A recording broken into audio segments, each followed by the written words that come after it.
Okay, just a quick question. आप लोगों को डॉक्टर शालिजा ने अब तक बायोस्टैट्स का कितना पढ़ाया है? मुझे इस चीज़ का थोड़ा फेयर आइडिया दो, ताकि उसके बाद मैं अपना लेक्चर कंटिन्यू करूं। और उससे पहले थोड़ा सा एक क्विक रिवीजन हमने करनी है बायोस्टैट्स के बारे में। वो मैं क्यों करना चाह रहा हूँ, वो इस वजह से करना चाह रहा हूँ बेटा के because today I am gonna give you a lecture that is very much connected to the previous lecture which was given to you by doctor Shalija. नहीं, अभी नहीं की, मैं उनसे पहले भी बात कर रहा हूँ, ठीक है। So I want to have a fair idea कि आप लोगों ने ये जो है अभी आई मीन टू से कि डॉक्टर शलीजा ने आप लोगों को अभी तक कौन कौन से लेक्चर में क्या क्या पढ़ा दिया है। और हाँ, एक और चीज़ है, अगर उसके बारे में आप लोगों को कोई भी क्वेश्चन आपको आपके जहन में है, so you can ask me as well, वो भी आप मुझसे पूछ सकते हो। और अगर कोई, क्योंकि अब हम लोग ये जो हमारा नेक्स्ट लेक्चर है, दिस इज़ वेरी इंपॉर्टेंट, और ये है बायोस्टैट्स के बारे में। बायोस्टैट्स का जो इंफॉर्मेशन, जो इंट्रोडक्शन है, that is very much easy है, लेकिन जैसे जैसे बायोस्टैट्स आगे जाती जाएगी, it will be getting complicated. So it's very important कि आप लोग जो हो अपना जो conceptual mode, mean median mode, you mean to say,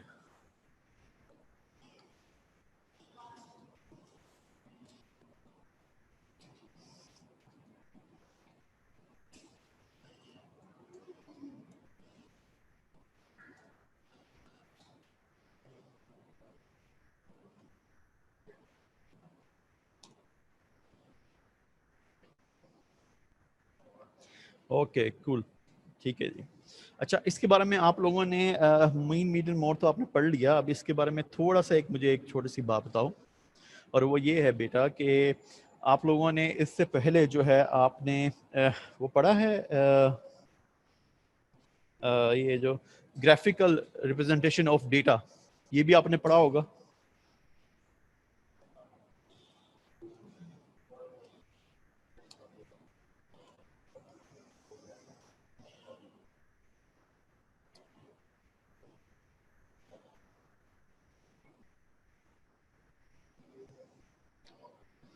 okay,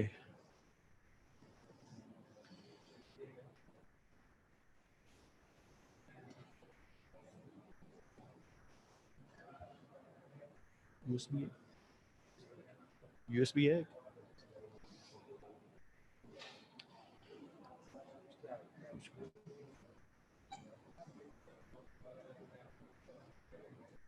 okay, अच्छा बेटा एक चीज है,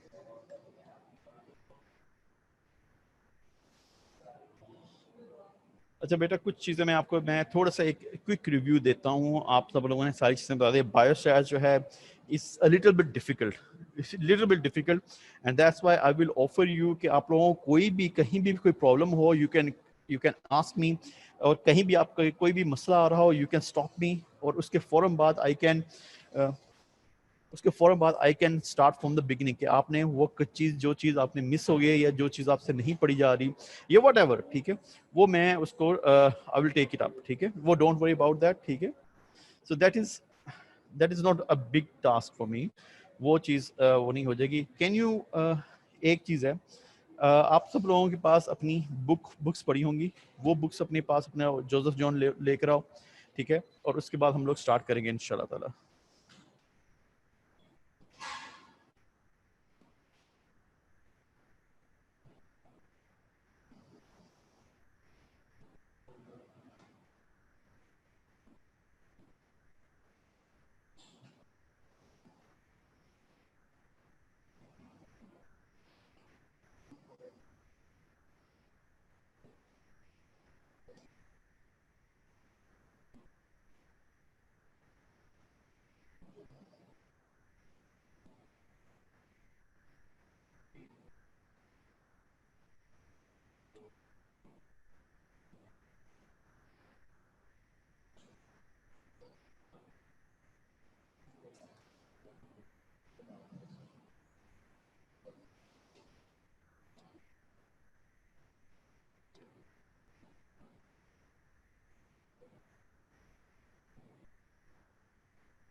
ओके नाउ, तो थोड़ा सा इसके बारे में जो मेरा एक्सपीरियंस है बायोस्टैट्स के बारे में वो मैं आप लोगों से शेयर कर देता हूँ, ताकि आप लोग जो हैं उसके बारे में थोड़ा सा आप लोगों को उसके बारे में आइडिया होता रहे।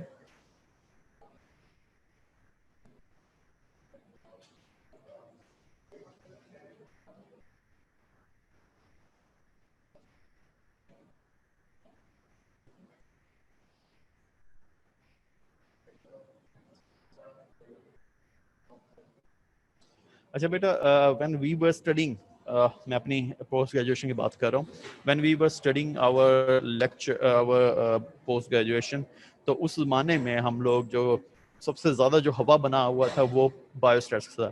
ये ऐसे ही है जैसे आपके फर्स्ट ईयर में आपका सबसे बड़ा जो हवा बनाया होता है वो एनेटमी वालों ने बनाया हुआ है कि एनेटमी एनेटमी एनेटमी एनेटमी। तो हमारे लिए भी इसी तरह का हमने सिचुएशन फेस करनी पड़ी थी। तो अब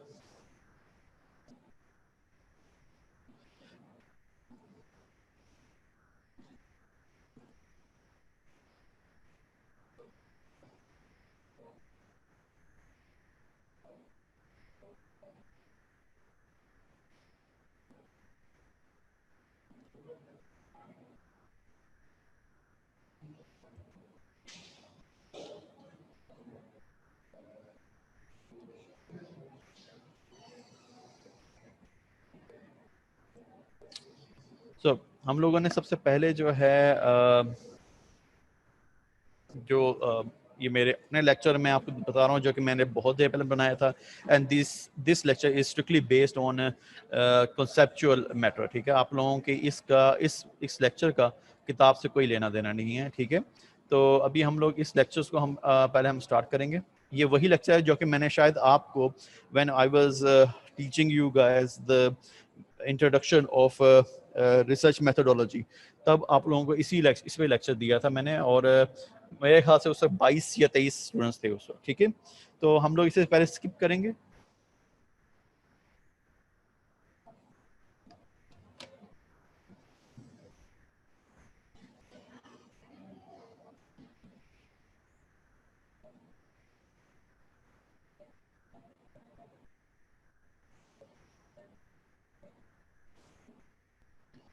आप लोगों को मैंने एक एक चीज़ बता दी थी इसके बारे में।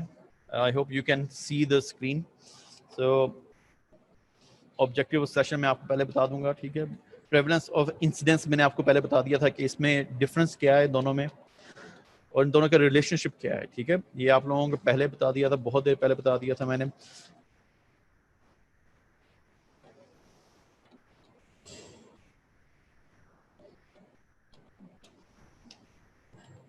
रैंडमाइज कंट्रोल ट्रायल, ओके जी बेटा। अब मैं आपको थोड़ा सा ना आपका जो प्रीवियस लेक्चर था जो कि आपने पढ़ चुके हो आप, उसके बारे में थोड़ी सी इंफॉर्मेशन मैं ले लेता हूँ कि वेरिएबल क्या चीज़ है। आपको डॉक्टर शैलीजा ने बताया होगा, मैं I just want to revise that, और इस चीज़ को मैं, क्योंकि ये मेरी बेस बनेगी आपके नेक्स्ट लेक्चर के लिए। तो बेटा, वेरिएबल इज एनी करेक्टरिस्टिक्स और नंबर और quantity that can be measured और काउंटेड। अब मेजर करना और काउंट करना एक डिफरेंट चीज है। ठीक है, आप किसी चीज को मेजर करते हो तो वो एक क्वालिटी एक क्वांटिटी है। ठीक है, उसको आप मेजर कर रहे हो कि ओके ये दिस इज दिस।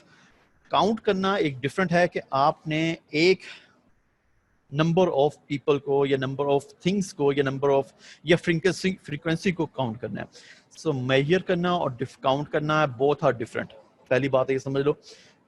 अब वेरिएबल्स कौन कौन से आते हैं? Age, gender, BMI and height. So these are the variables. आप जब भी कोई आप रिसर्च करते हो तो आपने डिफरेंट किस्म के वेरिएबल्स को सिलेक्ट करना होता है। ओके, डिफरेंट किस्म के वेरिएबल्स सिलेक्ट करके आप फिर उन वेरिएबल्स को आपस में कंपेयर करते हो। ठीक है जी।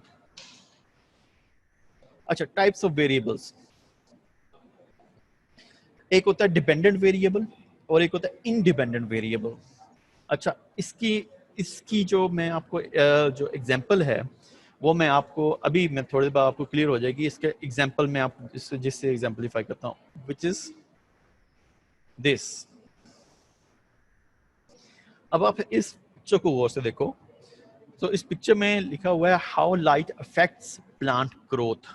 तो इसमें दो वेरिएबल्स हैं. First variable is light, second variable is plant growth. ठीक है जी. अब आप इससे आप निकाल सकते हो कि लाइट जो है वो प्लांट ग्रोथ, ये भी एक वेरिएबल है, दो वेरिएबल्स. अब क्या चल रही है 42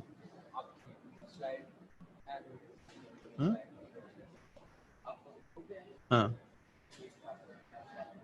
चल रहा है, सही चल रहा है. सो आई होप मेरी आवाज़ आ रही है सब लोगों को. आई होप ये जो पिक्चर अभी स्क्रीन पे है ये सबको नज़र आ रही है, जिसमें एक प्लांट बना हुआ है और एक सूरज या सन की तस्वीर है. ठीक है. अब इसमें आप लोगों को ये मैं थोड़ा सा वाजे कर रहा हूँ कि वेरिएबल्स में से इंडिपेंडेंट एंड डिपेंडेंट वेरिएबल्स कौन कौन से हैं. ठीक है. अच्छा, how light affects plant growth. अब बेटा जो प्लांट ग्रोथ है वो डिपेंडेंट है लाइट पे. ठीक है जी. लाइट जो है वो एक इंडिपेंडेंट वेरिएबल है, ये लाइट किसी पे डिपेंड नहीं कर रही. ठीक है. लेकिन जो ग्रोथ है वो डिपेंड कर रही है लाइट पे. सो लाइट ग्रोथ जो है वो डिपेंडेंट है, जो लाइट है वो इंडिपेंडेंट है. I hope my point of view is clear. ये चीज मैंने कहीं से बस पिक्चर कहीं से उठा के लगा के रख दी, so that you can have an idea कि what is independent variable and what is dependent variable. इसका कहीं भी जिक्र नहीं होगा. ये मैं सिर्फ आपको एक कंसेप्चुअली आपको एक गुड आइडिया देने के लिए मैंने दी है कि how light affects plant growth. इसमें वेरिएबल दो वेरिएबल्स हैं, एक लाइट है और दूसरा प्लांट ग्रोथ है. और प्लांट ग्रोथ जो है वो that is dependent on light. So plant growth is dependent variable. Light is independent variable. ठीक है. अब इसी तरह अगर आपको मैं एक चीज दूं, अभी आपको एक सिनेरियो देता हूं, तो अब पूरी क्लास को मैं एक सिनेरियो देता हूं. You all have to write in the chat group so that I can see कि आप लोगों में से किन किन के पास ये कंसेप्चुअल अंडरस्टैंडिंग आ गई है. अब आपको मैं एक सिनेरियो देता हूं. How sugar consumption, sorry,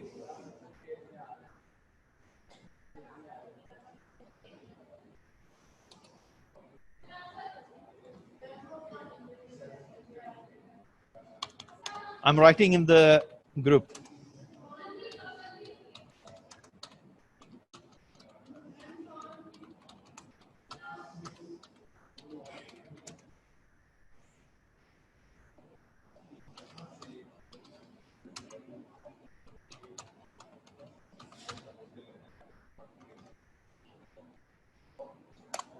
Okay, I have typed same kind of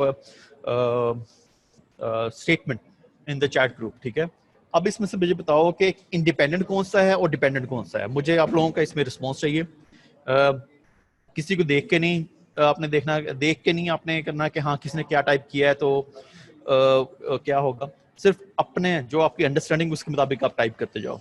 so Iqra Alam says sugar is dependent, sorry, independent, sorry, and Kerry is independent.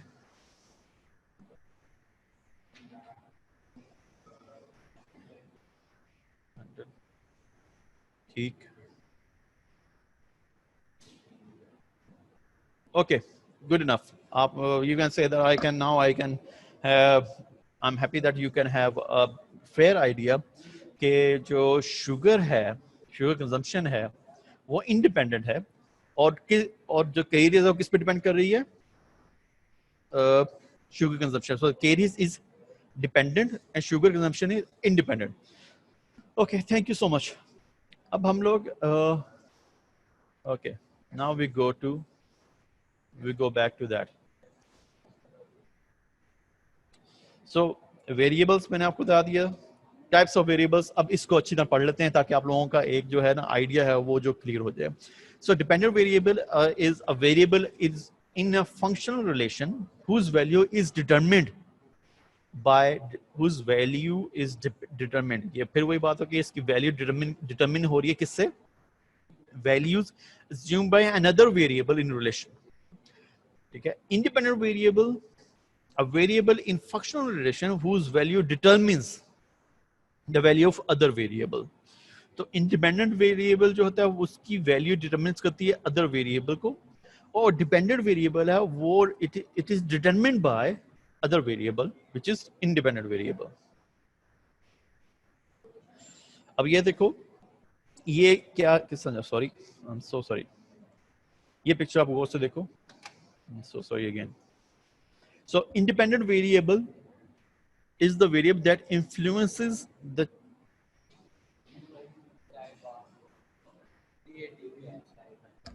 sorry.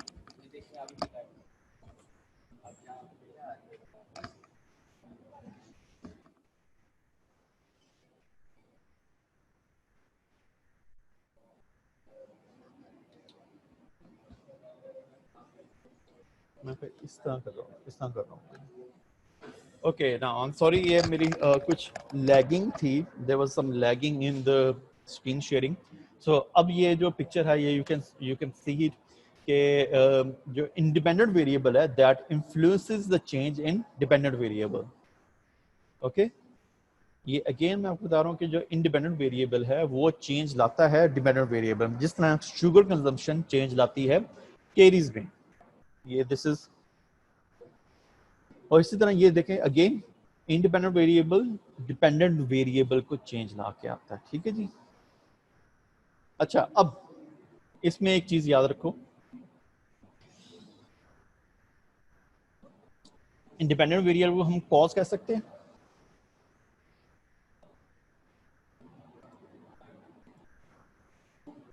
ये आपसे मुझे बताना है.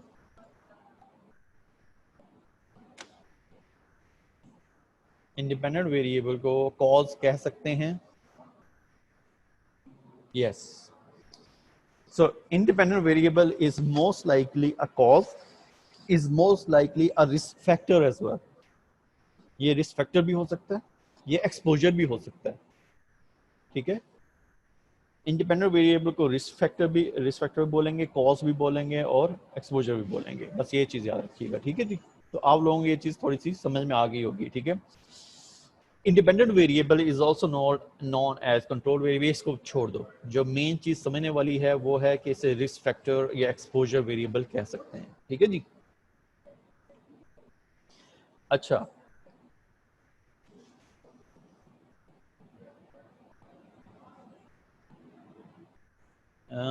डॉक्टर इकराम पूछ सकते हैं एजेंट हो सकता है और बॉडी, और मुझे इस चीज की बेटा समझ नहीं आई.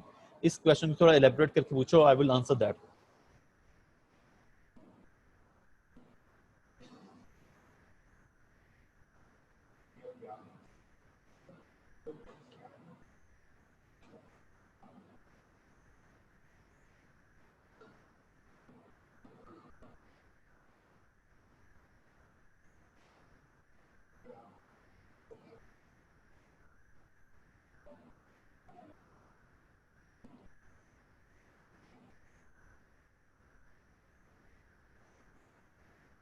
आपका डॉक्टर इकराम, आपका कहने का अगर ये मतलब है, आपका क्वेश्चन का ये मतलब है कि एजेंट जो है वो इंडिपेंडेंट वेरिएबल हो सकता है. ओके, एजेंट हो सर, जैसे एजेंट आता है बॉडी में, तो बॉडी में इंडिपेंडेंट.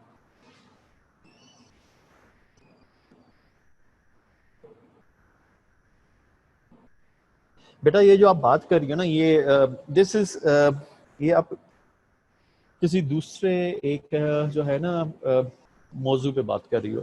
ये चला जाता है, हाँ, एक में आप रिलेट हो सकती है, लेकिन ये बेटा मैं आपको वैसे एक छोटा सा एग्जांपल बता दूं.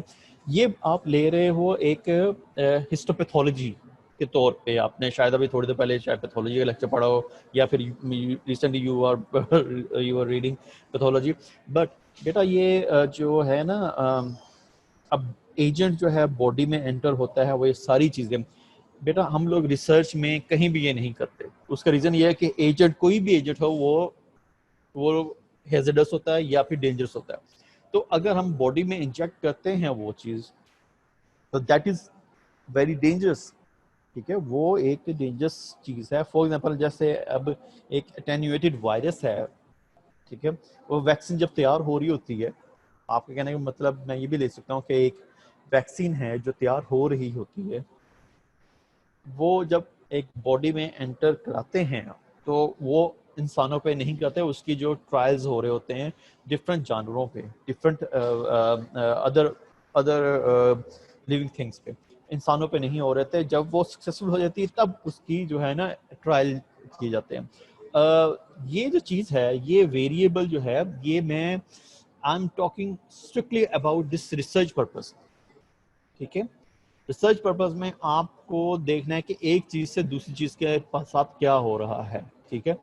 रिसर्च में आप ये देख सकते हो कि आप देखो शुगर कंजम्पशन जो भी है, शुगर कंजम्पशन इज डेंजरस।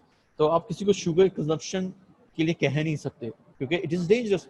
तो आप सिर्फ ये करते हो कि आप उससे पूछते हो कि हाँ भाई कितनी शुगर लेते हो। तो डिफरेंट लोगों से आपसे पूछ के कि हाँ भैया हम कितनी शुगर ले रहे हैं, आप कितनी शुगर ले रहे हैं, ये कितनी शुगर ले रहे हैं, इस तरह कर करके आप जो है ना इस चीज को देख रहे होते हो, ठीक है जी। तो अब ये जो आपका ये जो इंडिपेंडेंट वेरिएबल और डिपेंडेंट वेरिएबल है, ये सिर्फ एप्लीकेबल है सिर्फ रिसर्च पर्पस के तौर पे। मतलब कि आप जब रिसर्च कर रहे हो तो आपने एक डिफाइन करना है, okay this is my dependent variable, this is my independent variable, और दोनों को देखना कि आपका इससे रिलेशनशिप है कि नहीं। दैट इज वेरी सिंपल, ठीक है जी, ओके।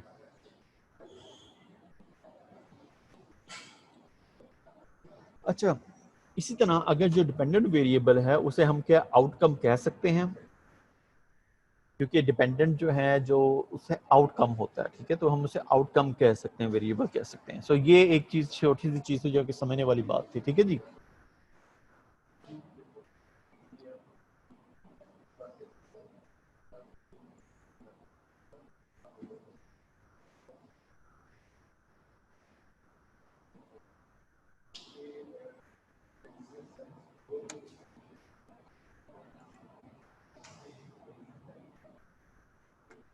ओके, अब हम नेक्स्ट जो एक और कंसेप्ट है, अब I hope this is easy for you, this is understandable for you. अब क्लासिफिकेशन ऑफ वेरिएबल्स क्या होते हैं, ठीक है जी। आपकी जो बुक है मैं उसके लिहाज से जाऊंगा। अभी इस चीज़ को हम छोड़ दें कि आपकी बुक में बाइनरी वेरिएबल्स का जिक्र ही नहीं है कहीं पे, ठीक है। हालांकि आपकी पुरानी जो बुक्स थी उसमें था बाइनरी वेरिएबल्स कौन कौन से होते हैं। तो अभी हम इस चीज़ को छोड़ देते हैं, और ये आप समझ, डोंट वरी, समझ अब ना समझे कोई मसला नहीं है, आपको मैं पढ़ा दूंगा अगर होता भी है, कोई मसला भी होता है।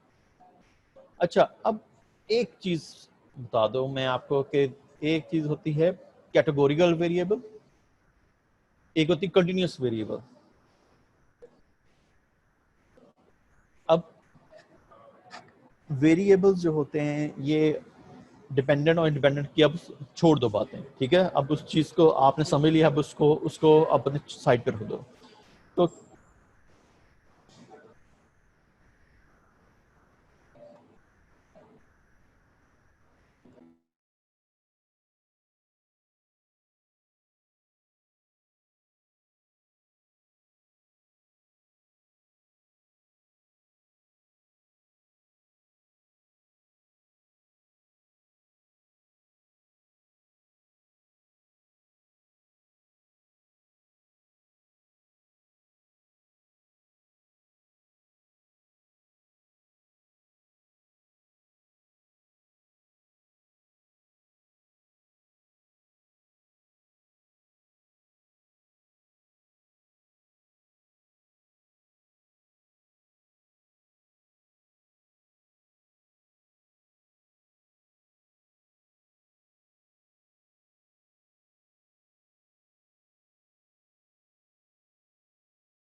ओके, आई एम सॉरी, थोड़ा सा मसला हो गया था।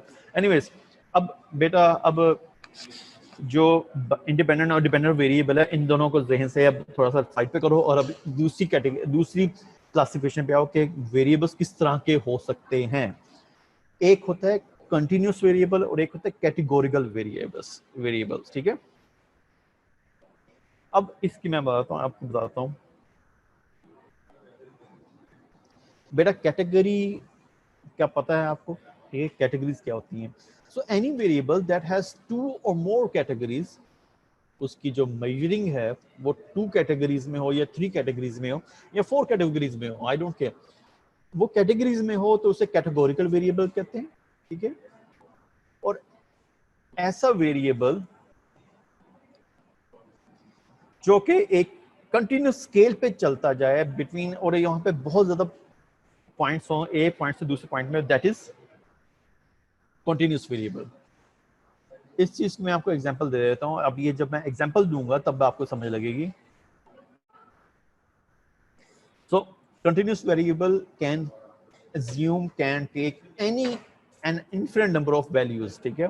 फॉर एग्जाम्पल BMI, आपका BMI जो है वो स्टार्ट होता है 10, 15, 10 के बाद 10, 11, 12, 13, 14, 15, 16, 17, 18, 19, 20, 21, 22, 23 से, तो ये कंटिन्यूस, इट गोज कंटिन्यूसली, ठीक है। ये कंटिन्यूस वेरिएबल है।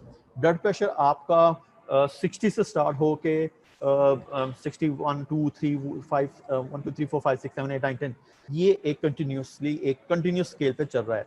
और इस तरह आपका वेट जो है वो भी 1 kg से लेकर 2, 3, 5 से 1, 2, 3, 4, 5, 6, 7, 8, 9, 10, ये कंटिन्यूस एक स्केल पे चलता है, ठीक है। सो जो वेरिएबल उसकी वैल्यूज जो है वो एक कंटिन्यूस स्केल पे चल रहे हो उसे कहते हैं कंटिन्यूस वेरिएबल। और ऐसा वेरिएबल जिसकी कैटेगरीज बनाई गई हों, फॉर एग्जांपल अब वेट को ही देख लो। अब वेट का जो आप कैटेगरीज बना दोगे कि लो birth wait, medium birth weight, heavy birth weight, ये जो कैटेगरीज बना दोगे तो इसे हम कह देंगे कैटेगोरिकल वेरिएबल। इस चीज के बारे में आपको जो भी समझ नहीं लगी वो मुझे बता सकते हो, मुझसे पूछ सकते हो। इसमें एथनिसिटीज भी आ जाती हैं। एथनिसिटी में तो black, whites, Anglo Saxons, Europeans, Chinese, ethnicities के लिहाज से इसको कैटेगरीज में लिख सकते हो, ठीक है। इसी तरह आपकी, लेकिन आपकी, अच्छा अब एक मेरी बात बताओ, मैं आपको एक क्वेश्चन यहाँ पे लिख के दे रहा हूँ, आप लोगों ने इसका आंसर करना है, ठीक है जी।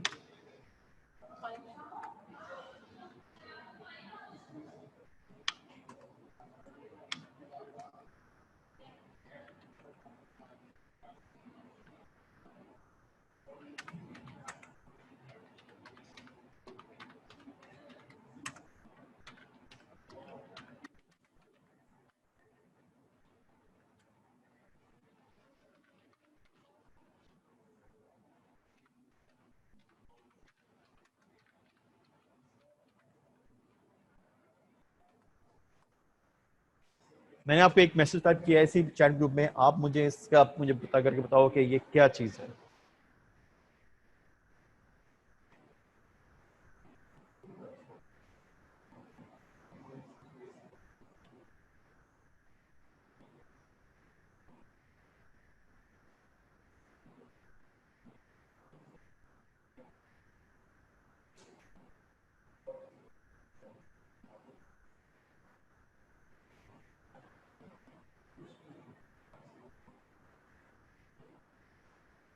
आई नीड मोर आंसर्स बेटा, आई नीड मोर आंसर्स। इसका मतलब सिर्फ 2 बच्चे इस वक्त एक्टिव हो।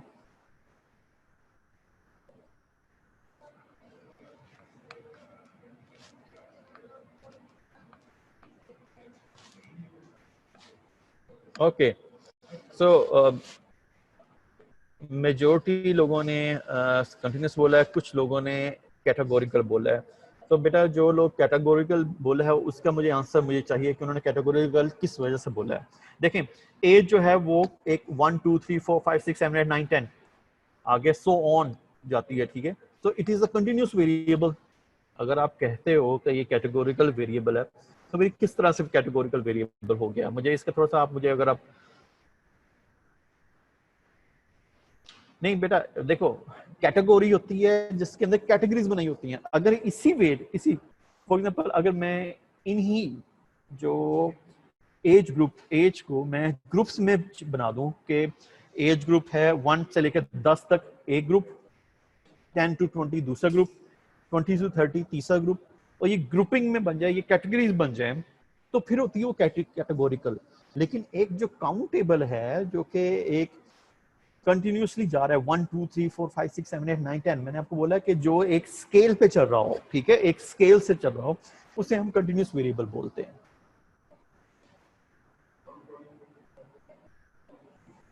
ठीक है बेटा, मैं आपको दोबारा एक एग्जांपल देता हूँ, मैं आपको एक छोटी सी एग्जांपल देता हूँ। Let's assume BMI.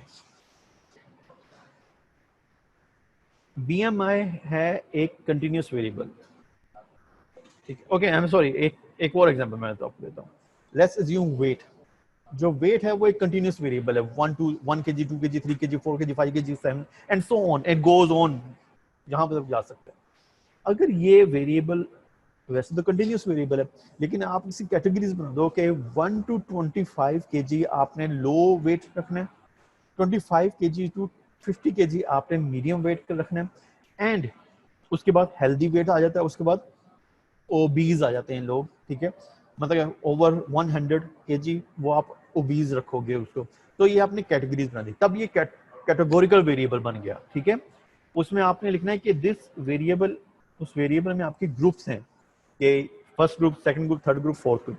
लेकिन अगर उसमें ग्रुप्स ना हो और वो ऐसे ही रहने दो, तो 1 2 3 4 5 6 7 8 9 10 एंड सो ऑन 100 kg तक जाता है, तो that variable is continuous variable. Okay, now ये चीज आ गई, अब हमारे पास कंटिन्यूस वेरिएबल भी आ गया।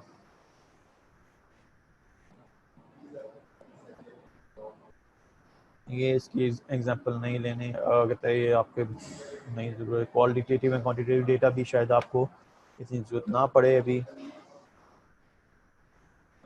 सिर्फ एक चीज याद रखें, क्वांटिटेटिव में क्वांटिटी होती है, ठीक है। ये जो अभी इस वक्त जो मैंने एक मेरी ये पिक्चर आप देख रहे हो, अगर पिक्चर ये देख रहे हो तो ठीक, अगर ये पिक्चर देख रहे हो तो इस पिक्चर में मैंने आपको बताओ दो, आपको मैंने कॉलम्स बताए हुए हैं, एक क्वालिटेटिव और एक क्वांटिटेटिव। तो क्वालिटेटिव में जो भी उसकी क्वालिटी है वो देखी जाएगी, और क्वांटिटेटिव में वो उसकी जो कि नंबर हैं वो देखे जाएंगे, ठीक है।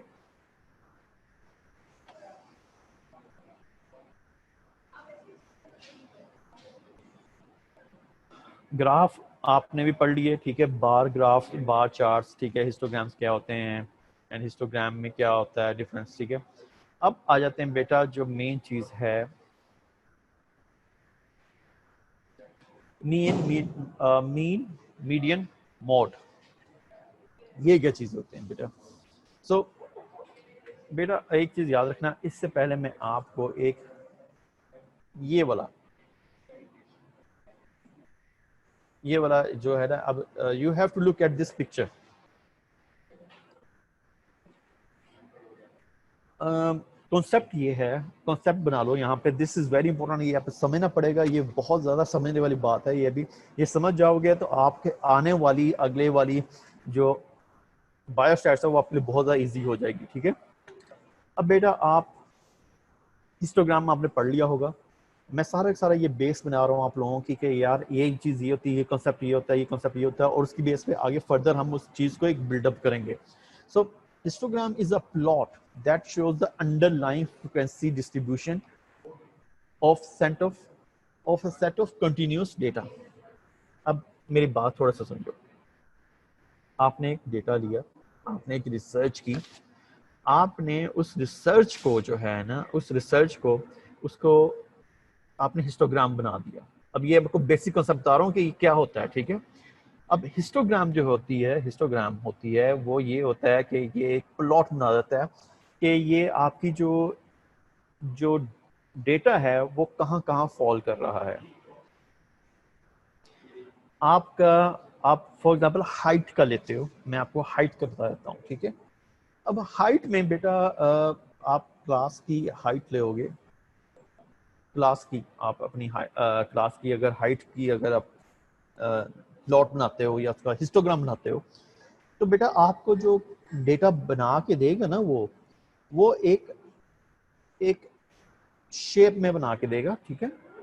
अब होता क्या है, एक क्लास की हाइट अगर आप मेजर करना चाहो पूरी क्लास की 50 स्टूडेंट्स की, तो बेटा दो तीन किस्म के लोग होंगे, ठीक है।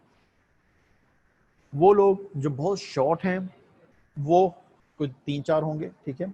वो लोग जो बहुत ज्यादा टॉल हैं वो भी 3-4 किस्म के लोग होंगे, लेकिन जो दरमियानी हाइट के लोग हैं वो बहुत ज्यादा होंगे। एग्रीड, ठीक है। अब उसी की बेस पे ये जो प्लॉट है, देखो इसकी दो एक्सट्रीम्स में, एक मिनट,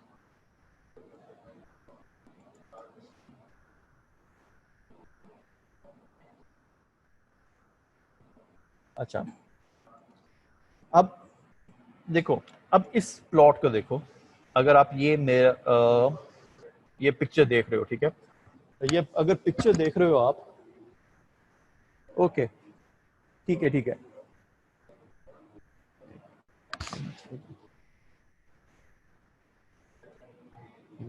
ओके, मेरा कर्सर आप देखो, मेरा एरो साइन, ठीक है।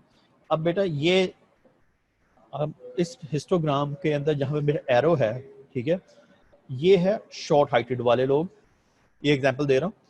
ये शॉर्ट हाइट वाले ये कम होंगे, ठीक है, 3-4 होंगे, ठीक है।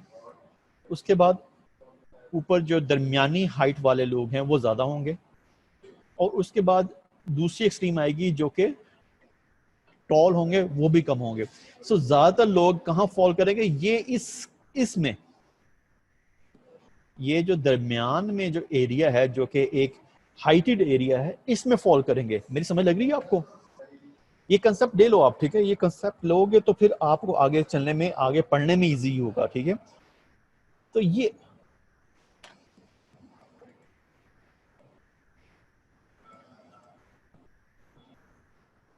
Okay, good.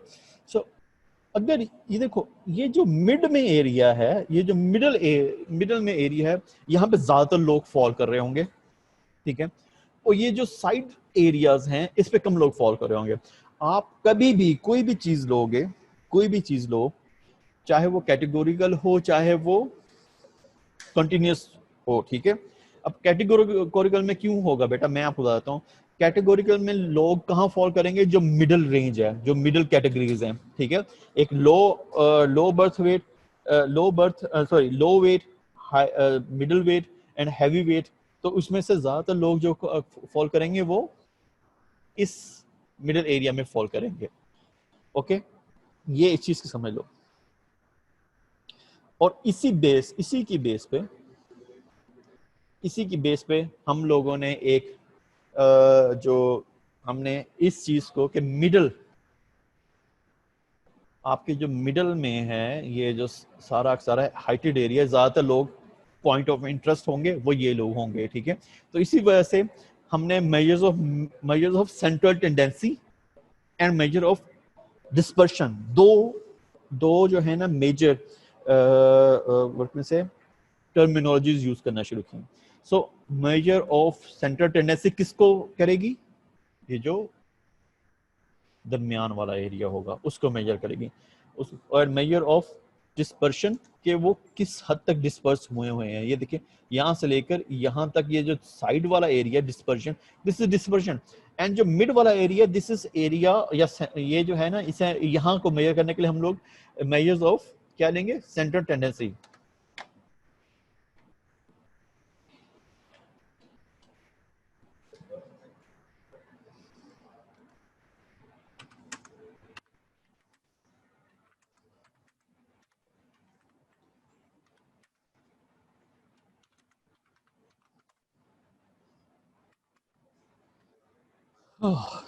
मुझे आप लोग अभी चैट चैट ग्रुप में लिख के बताओ कि किस चीज़ को इसकी समझ लगी है, किस चीज़ को समझ लगी। देखें, एक मैं आपको बता दूं कि बेसिक कॉन्सेप्ट बनाने पे ही टाइम लग गया आज, और 42 मिनट्स जो है वो सारे सारे किस पे लगे हैं, आपके हमारे जो बेसिक कॉन्सेप्ट्स हैं उस पे।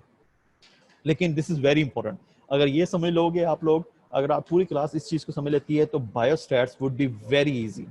उसके बाद आपको इसको समझना इजी हो जाएगा।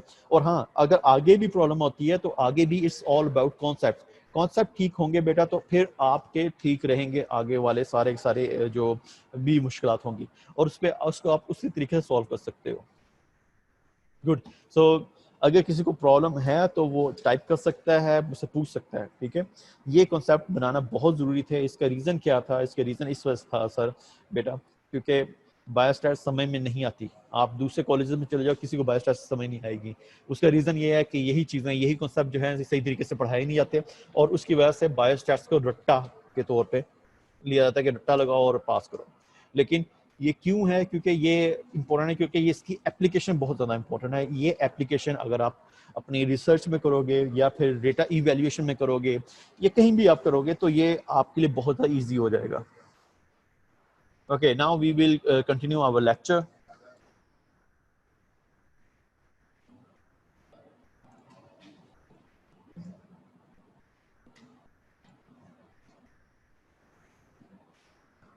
ओके, सो ये जो दरमियान वाला एरिया है, अगेन हम सेइंग, ये जो दरमियान वाला एरिया है बेटा, इस चीज़ को मेजर करने के लिए हमारे पास तीन सेंट्रल टेंडेंसी के तीन मेजर्स हैं। What are this? Mean, median and mode. ठीक है जी। ये तीन ये एक पिक्चर है। I hope you all of you are seeing this picture now. ठीक है। सो इस पिक्चर में जो मीन है ना, जो मीन है, मीडियन, मोड, इसका एक एक जो है ना तो सब दिया होगा। Okay, the mean is the point that makes the distribution of the area data balance. आपके मीन जो है वो इसके डिस्ट्रीब्यूशन को बैलेंस करता है। ठीक है, अब इसका मतलब देख लो आगे क्या चीज है। The mean is average of all numbers. जो भी आपके देख सकते हो कि आपके जो नंबर्स हैं उसका जो सम करोगे उसे फिर टोटल नंबर ऑब्जर्वेशन से उसे करोगे तो that becomes mean. So mean is average of all numbers which is sum of all observation divided by total number of observations। ठीक है। अब मीडियन क्या है बेटा? Median is a value that's separating the higher half of data from the lower half of the data। मतलब कि वो number है जो कि मिडिल वैल्यू होता है। आपका आपका मीडियन जो है वो बिल्कुल मिडिल वैल्यूज होती है। फॉर एग्जांपल आपने एक मेरे इस पिक्चर में जैसा नजर आ रहा है, सो आपके पास 7 ऑब्जर्वेशंस हैं। ठीक है जी। अब 7 ऑब्जर्वेशंस के लिए जो होगी, आपने ये ऐसे आप क्या करोगे, इसे असेंडिंग ऑर्डर में लेके आओगे। असेंडिंग ऑर्डर, क्योंकि आपने जैसे ही आपने देखें, आपने किसी चीज का भी मीडियन पता करना है तो आपको तभी पता चलेगा जब उसको असेंडिंग ऑर्डर में या डिसेंडिंग ऑर्डर में व्हाटएवर उसमें आप लेके आओगे। हैप हैजर्ड जो होगा उसका आप मीडियन नहीं ले सकते। ठीक है, हैप हैजर्ड। अब मुझे बात बताओ, क्या हैप हैजर्ड वैल्यूज का मीन ले सकते हैं? इसका मुझे आंसर करो।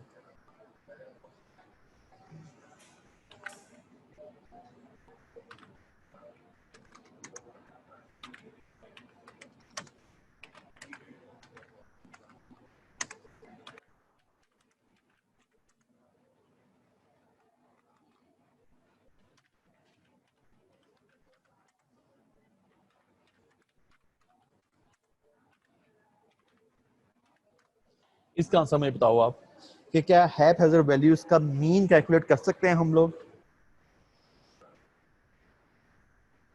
Yes, yes, good. अच्छा,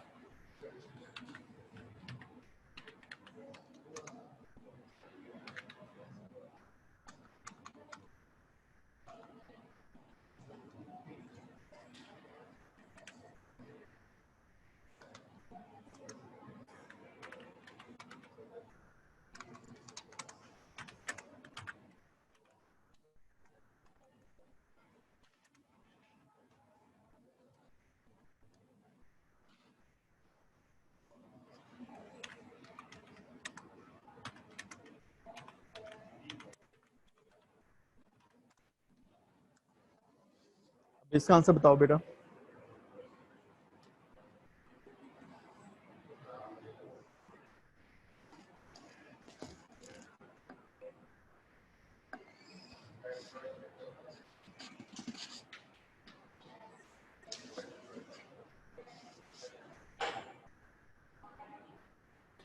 बेटा शानजे आपने लिखा है यस। आप मुझे बताओ कि किस तरह हम कर सकते हैं हैव एज अ वैल्यू का मीन अरेंज करके करेंगे ना बेटा। मैं वही बात कर रहा हूँ कि आपको उसके लिए असेंडिंग ऑर्डर में लेके आना शुरू पड़ेगा। हैव एज अ वैल्यूज का आपने जब भी करना है तो उसको आपने अरेंज करके, you are right, you are absolutely right कि अरेंज करके आपने करना है, ठीक है। लेकिन हैव हैजर वैल्यूज का अगर आप ऐसे कहो फाइंड करो तो आप नहीं कर सकते। तो you have to bring them in an order, ठीक है। हैव हैजर मतलब कि आप बेटा ताहिरा, आपको मैं बताता हूँ, आपने पूछा हैव हैजर्ड। आप जब किसी भी कोई भी रिसर्च करोगे तो आपके पास इस ऑर्डर से नहीं आएंगे पेशेंट्स कि हाँ भाई 1 kg का पहले आ जाए, दूसरे 2 kg का दूसरा आ जाए, फिर तीसरा kg। आपको हैव हैजर्ड आएंगे। कोई 100 kg का आ रहा होगा, फिर कोई 50 kg का आ रहा होगा, फिर कोई आई मीन टू से 25 kg का आ रहा होगा। ये हैव हैजर्ड आ रहे होंगे, ठीक है। अब इन हैव हैजर्ड जब आ रहे होंगे इनका आप कैलकुलेट तो कर सकते हो मीन, लेकिन मीडियन के लिए आपने इनको असेंडिंग ऑर्डर में ही लेके आना पड़ेगा या और डिसेंडिंग ऑर्डर में लेके आना पड़ेगा टू फाइंड इट्स मीडियन, ठीक है। Okay good. सो आप लोगों को इस चीज की समझ लग गई है, ठीक है। ओके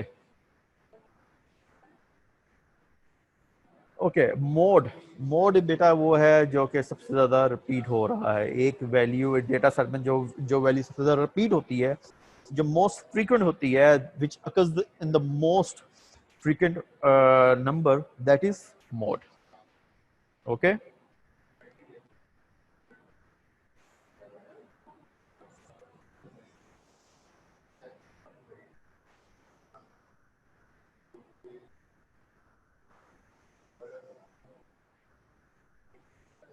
अच्छा अब बेटा आपको यहाँ पे थोड़ा सा ये एक पिक्चर मैंने को दिया। ये सारा आज के दिन लगता है सारा कंसेप्ट बनाने पे लिखा है, बट आई डोंट केयर, कोई मसला नहीं है मुझे।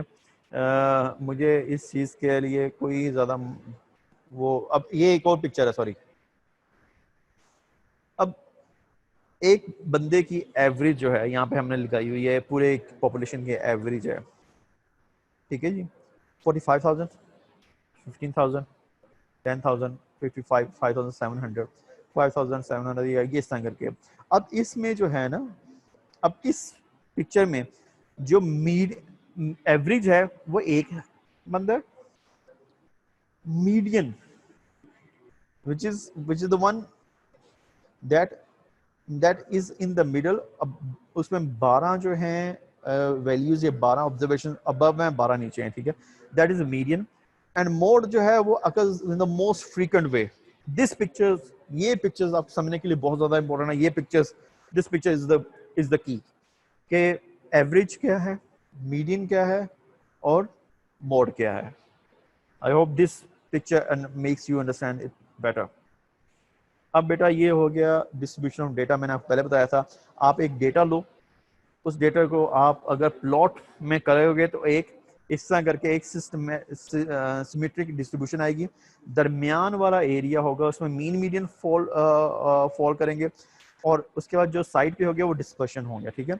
इसी तरह अगर कोई स्क्यूड डिस्ट्रीब्यूशन है, एक तो सिमेट्रिक डिस्ट्रीब्यूशन होती है, एक स्क्यूड डिस्ट्रीब्यूशन भी होती है। ये आपकी बुक में नहीं है, इससे आप ना पढ़ो ना समझो तो बेहतर है। अगर पढ़ भी लोगे तो कोई मसला नहीं है, मुझे कोई मसला नहीं है, क्योंकि कई मतलब हमेशा आपको इस तरह की सिमेट्रिक डिस्ट्रीब्यूशन नहीं मिलेगी, कई मतलब स्क्यूड भी मिलती है। लेकिन बात वही है, बात बेटा वही है जिसके अंदर इसके इसके में भी जो जो मेजर्स ऑफ सेंट्रल टेंडेंसी है वो इसी एरिया में होंगे। ये जो हाइटेड एरिया है इसी एरिया में होंगे, ठीक है जी। ये एक सिंपल समझने वाली बात थी।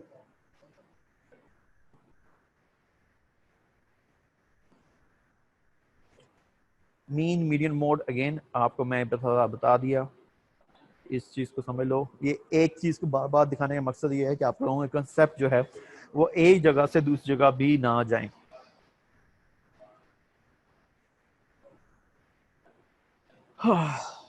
We finally come to our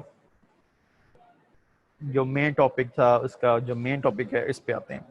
तो बेटा आपने मेजर्स ऑफ सेंट्रल टेंडेंसी तो पढ़ लिया, अब आते हैं मेजर्स ऑफ स्प्रेड या मेजर्स ऑफ डिस्पर्शन पे। अब इसकी पिक्चर मैं दिखा देता हूँ। अब देखो यहाँ पे आ जाओ।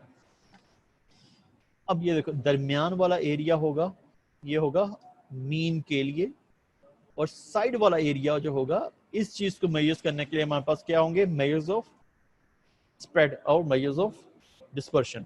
Okay, now okay, measures of spread describe how similar or varied the set of observed value are from a particular for a particular variable.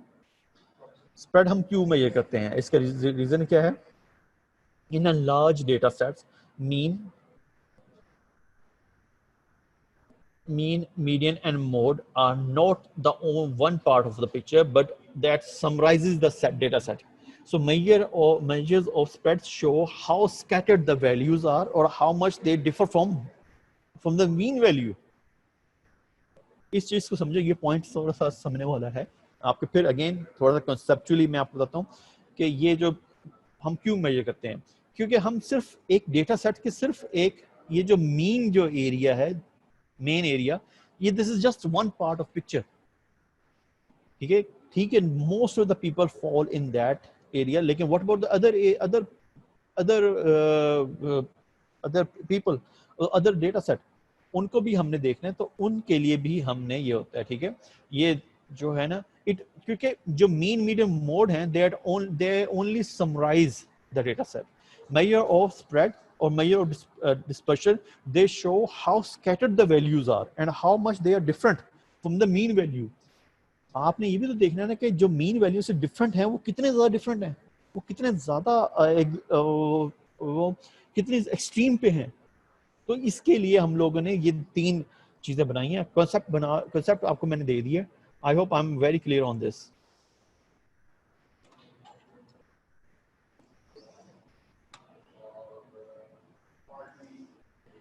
मुझे लग रहा है कि हम लोग बाकी लेक्चर कल स्टार्ट करेंगे, लेकिन अभी 5 मिनट्स हैं। 5 मिनट्स में मैं आप लोगों से क्वेश्चंस आंसर्स का सेशन लेना चाहूंगा, and I will ask you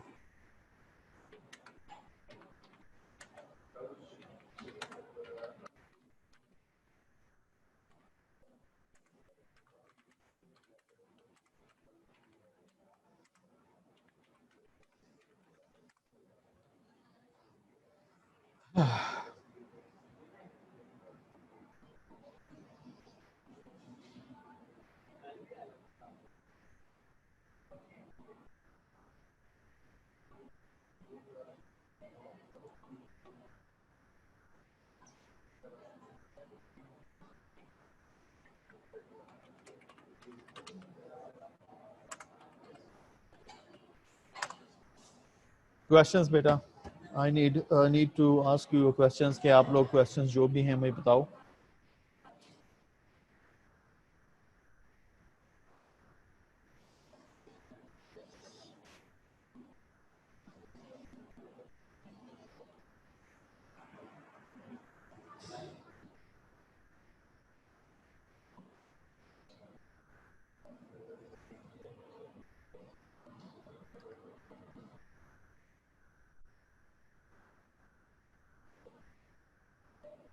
last वाला बेटा कौन सी चीज, लास्ट वाली कौन सी चीज मुझे बता दो। लास्ट में क्या पढ़ना है आपने, दोबारा मुझे टॉपिक के नाम के लिहाज से बता दो।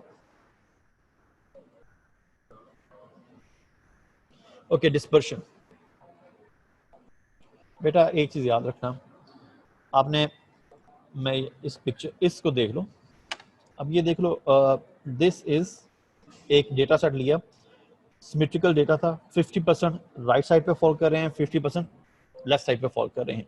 ठीक है, उस डेटा में जो आपकी वैल्यूज हैं। ठीक है, अब जो जो दरमियान वाला एरिया है, ये तो एक पिक्चर दे गया आपको कि इस मीन मीडियन मोड से आपको पिक्चर बता गया कि हाँ भाई कि इसमें ये सेट ये हो रहा है। ठीक है, लेकिन व्हाट अबाउट द जो एक्सट्रीम वैल्यूज हैं, जो कि राइट साइड पे ये जो बहुत ज़्यादा एक्सट्रीम वैल्यूज हैं और लेफ्ट साइड पे बहुत एक्सट्रीम वैल्यूज हैं। ठीक है, वो भी इस डेटा सेट का हिस्सा है। ठीक है, तो हमने ये देखना है कि वो जो एक्सट्रीम वैल्यूज हैं वो मीन मीडियन मोड से या मीन से जो सेंट्रल टेंडेंसी उससे कितनी ज्यादा डिफरेंट है, उससे कितना ज्यादा मुख्तलिफ है, उनकी जो डाइवर्सिटी है वो कितनी ज्यादा है, ठीक है। उससे उसके लिए हमने मेजर्स ऑफ डिस्पर्शन को हम लेते हैं, और मेजर्स ऑफ डिस्पर्शन जो है वो मैं आपको कल पढ़ाऊंगा वो क्या क्या है, ठीक है। मेन एरिया ये पिक्चर्स, ये जो मैंने अभी एक स्लाइड दिखा रहा हूँ, ये जो slide that is this is very important, और इसमें मैंने लिखा भी है कि वाई टू मेजर स्प्रेड और why to measure this dispersion, क्योंकि डेटा सेट में जो मीन मीडियन मोड है, ठीक है, जो सेंट्रल लोकेशंस हैं, they are not the only part of picture, they are not the only part of एक डेटा का एक सिर्फ वही पार्ट नहीं है। हमने ये भी देखना है कि जो जो एक्सट्रीम पे वैल्यूज हैं वो मीन से कितनी डिफर कर रही हैं, उसके लिए हमने मेजर्स ऑफ डिस्पर्शन लिए हैं, ठीक है। वो कौन कौन से होंगे वो हम लोग कल पढ़ेंगे इंशाल्लाह ताला, ठीक है। आज का हालांकि मैंने ये कवर करना था मेजर और स्प्रेड और मेजर ऑफ डिस्पर्शन, आज मैंने कवर करना था, लेकिन since this is very important, ये आप लोगों को कंसेप्ट बनाना बहुत ज्यादा इंपॉर्टेंट है। मैं आपके सिंपल बता जाता कि ये क्या चीजें हैं, आपको कुछ नहीं समझ आना था, लेकिन इट इज डॉक्टर रमजा शेराजी पूछ रहे हैं कि एससीक्यूज में कैसे आएगा। बेटा उसमें ये ऐसा ही आएगा, अब आपके पास बुक खोलो, बुक खोल के आपने मेजर ऑफ डिस्पर्शन से पहले पहले पढ़ना है, ठीक है। अब जब पढ़ लोगे ना तो उसमें से ही आपको पता चलेगा, आपने पढ़ने के बाद ही आपको पता चलेगा कि अब वो क्वेश्चन एससीक्यूज में किस आता है कि what are the measures of mean और what are the measures of central tendency, name them and explain them. तो आपको लिखना पड़ेगा या फिर बताना पड़ेगा, या फिर वो पूछेंगे explain any one of them, या वो पूछेंगे what is the difference between mean median mode, या कुछ भी पूछ सकते हैं इस बारे में आपसे, ठीक है। तो अब तक कि मैं, और हाँ ये भी पूछना what are the types of data, what are the types of variables, आपकी बुक में जो दिया गया है वो पढ़ के आपने उसको आंसर करना है उस लिहाज से, ठीक है। लेकिन मेरा इस लेक्चर लेने के बाद आपको बेटा वो जितना आपसे पूछेंगे आपने उतना ही बताना है। अगर वो आपसे पूछेंगे मीन मीडियन मोड का बताओ तो आपने तीनों ही बताने हैं ना बेटा। अगर आपसे वो पूछेंगे मीन और मीडियन का आपने डिफरेंस बताओ तो मोड नहीं लिखना, उसमें मीन मीडियन को ही लिखना है।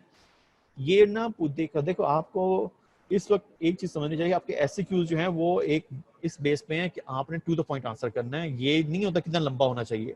अगर आपने टू द पॉइंट आंसर करके उसमें मीन मीडियन दोनों बता दिए जो वो पूछना चाह रहा था, तो you will get full marks. और अगर आप जितना मजीद बड़ा लिखो, अगर you could not get it clear कि आप वो ना लिख सको तो आपको कोई मार्क्स नहीं मिलेगा, ठीक है। Anyways thank you so much, my time is over now and I will catch you tomorrow inshallah ta'ala.